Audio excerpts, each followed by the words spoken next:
મહીસાગરના લુણાવાડા તાલુકાનું પરમપુર ગામ જ્યાં સમય મચી ગયો હડકંપ જ્યારે એક દંપતી પર વન્ય પ્રાણીએ કર્યો હુમલો। રાત્રિના સમયે મહિલા ઘરની બહાર નીકળી આ સમયે વન્ય પ્રાણીએ તેના ઉપર હુમલો કર્યો। મહિલાએ બૂમાબૂમ કરતા તેનો પતિ દોડી આવ્યો અને બચાવવાનો પ્રયાસ કર્યો।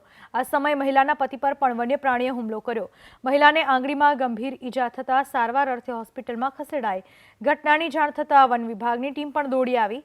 કયા વન્ય પ્રાણીએ હુમલો કર્યો તેને ઓળખી શકાયો નથી। વન વિભાગના અનુસાર થોડા દિવસ પહેલા જ પરમપુર ગામની આસપાસ વન્ય પ્રાણી દેખાયું હતું જેને લઈને નાઇટ વિઝન કેમેરા ગોઠવાયા હતા જેમાં શિયાળની હિલચાલ જોવા મળી હતી। વન વિભાગના મતે શિયાળ હિંસક પ્રાણી નથી જો કે સ્વ બચાવમાં તેણે મહિલા પર હુમલો કર્યો હોઈ શકે।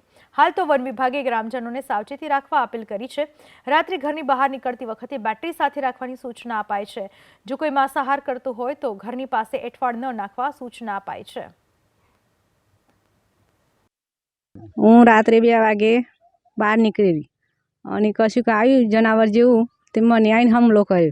તેવું પછી હું કરવા જઈ એટલે પછી મારી ઓગરિયાને ભોડ આમ જતી રહી એટલે પછી મને લઈને ભોય પાડ્યું। હું પછી હજુ મારા ઉપર અરે તરે ને હું ઉપર એના તો મેં ઘણું કોશિશ કરી બસવા માટે પછી ના બની પછી મેં હતી ઘરમાં બૂમ પાડી કે બહાર આવો મને કશું બાજ્યું પછી મારા ઘરવાળા બહાર આવ્યા અને પછી મને એમણે બસાવી। મેં ઘણું દોડ્યું પણ એ જો છૂટું પડે નહીં પછી મેં હતું તે પછી બાથ ભરીને એને ફેંક્યું। થોડુંક ફેંક્યા પછી થોડુંક નેચે પડ્યું। નેચે પડ્યા પછી પાછો મારા પર હુમલો કર્યો। એણે હુમલો કર્યો એટલે પછી મેં આમ કરીને ગદ્દો માર્યો એટલે પછી નાઠ્યા પછી મને હતો તો ઘરમાં તોણી ગાલ્યો એટલે પછી હું ઘરમાં પહેરી ગયો। પછી વન્ય પ્રાણીનો હુમલો તો જણાઈ આવે છે પણ એવું કોઈ હિંસક વન્ય પ્રાણીનો હુમલો જણાઈ આવતો નથી। અને અગાઉ પણ પરમપુરના આજુબાજુના ગામમાં પણ આવો મેસેજ હતા અમારી જોડે જેમાં અમે સ્થળ તપાસ કરાવડાવી હતી।